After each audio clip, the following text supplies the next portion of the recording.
Hey guys, and welcome to A Taste for Life. Today is super exciting because I am starting a brand new mini video series I like to call Chronicles of the Wards.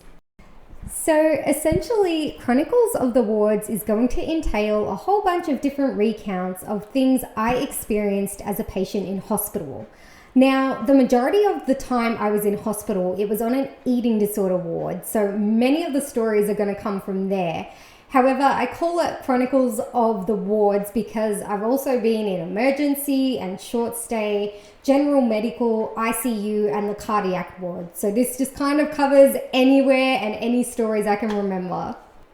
So for people who have been following my account for a while, have seen some of my previous videos, in particular the earlier ones where I explained my story a little bit more, you'll probably know that my time in hospital was pretty traumatic. And I just want to say a lot of these stories will probably be a reflection of like horrific or mortifying things that I can remember from my time in hospital.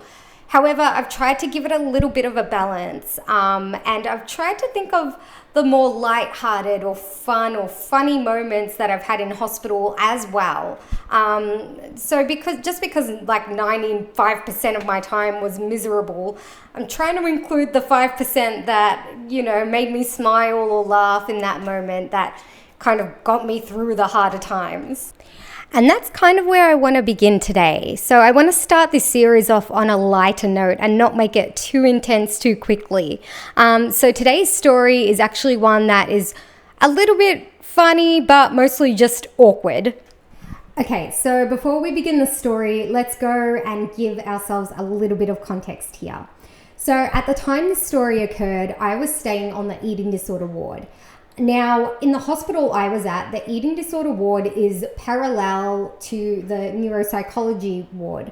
And for those who don't know, neuropsych is kind of where people go to get diagnosed with different like neuro disorders or get management or whatever it might be. That's kind of where people go. So at the time, whilst I was on the eating disorder, I was having particular issues with eating around the other patients. And it was kind of to a severe degree. It was causing me panic attacks and it just wasn't pretty. So the treating team decided that I would have all my meals in my bedroom with a nurse, like a one-on-one supervision type of situation. And that was fine for me. That worked pretty well. But we were beginning to get short-staffed with the nurses. And the nurses that were on duty kind of shared a nurse's station between the eating disorder ward and the neuropsych ward. And because neuropsych was often pretty quiet, and particularly during this admission, it was very quiet, they decided that instead of having one nurse just taking care of me one-on-one in my bedroom, they would wheel me over to the neuropsych side and allow me to have my meals there where it was a more quiet environment, but the nurse could also be utilized for that side of the ward. Okay, so this story occurred during breakfast. So it was the morning, got myself ready, got in the wheelchair, hopped over to neuropsych side for my brekkie. It was already set up on the table and everything. And I think there was only myself, the nurse, and one other person on the ward at that time. Okay, so allow me to set the scene here. The layout of neuropsych was the kitchen was kind of on the left-hand side of the ward. Then to its right was the living space, like the living room sort of area. And then to the right of that was the long corridor where all of the patients' bedrooms were and like the bathroom facilities and that kind of stuff. So I was on the far left-hand side of the ward, sitting at the kitchen table. And they had a few kitchen tables, but I was just on one of them with the nurse who was supervising me. Now, I was facing towards the left. So basically, I was looking at the door that the staff came through, coming in or coming out. And that's all I could see. Everything else was kind of behind me at the time. So the living room space and the ward rooms were all behind me. Okay, so I'm sitting there ready to eat my meal with my nurse, and all of a sudden the nurse like gasps, really loud, like startles me. She's gasping and she's like, "Do not look behind you." And she kind of screams it a little bit. Now, if someone instructed me, "Don't look behind me," but they said it like, "Oh, just like, can you just keep your eyes forward," sort of thing, cool, I'd follow the instruction. But when you gasp like that and startle me, like, I feel like my fear response kicked in and I kind of went flight or fight mode, and I automatically turned behind me to see what was happening. So having basically just jumped out of my chair, I look behind me and there is one of the patients, a guy maybe in his early 60s, standing there completely naked, like butt naked, no socks, no underwear, no nothing, completely all natural naked. Now, if I'm remembering the timeline correctly, I would have been around 23 or 24 years old when this happened. But the only time I had seen a man's private parts was in like TV shows or movies, and it would have been very rarely. I mean, I watch a lot of comedies, so I'm sure it came up a little bit there. Probably came up a little bit during health class and stuff back in high school, but like I had never seen one live in the flesh before, and I was just like stuck between a place of mortified, embarrassed, and like just wanted to wet myself laughing.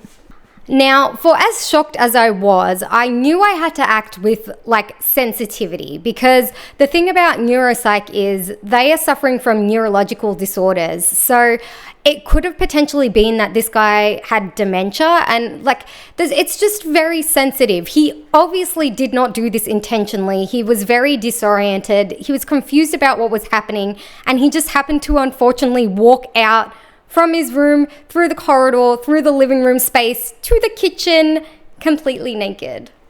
And let me tell you, my head flew straight back towards that door view in a heartbeat as I tried to compose myself. But, you know, my lesson was learned, and I definitely did not let my eyes wander around too much in that ward when I was there for like other meals later on. I kept my eyes fixed on that door or my meal, or also I started bringing in like the newspaper and just doing a bit of Sudoku when I could.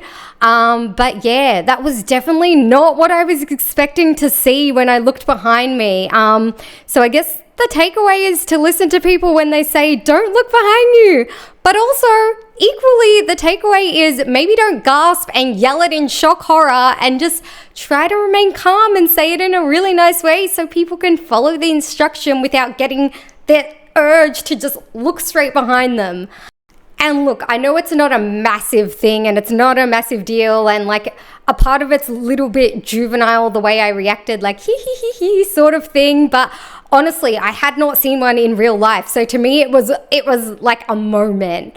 And it just created a tiny bit of relief from the tension that was constantly lingering when I was ever in hospital. Like I was always on edge. So to have a moment like that and just break it up a little bit was a nice moment to just take a breath. And I'm very sorry that it came at this man's expense. It's very unfortunate, but you know, it did give me a little sense of relief and just cut that tension ever so slightly.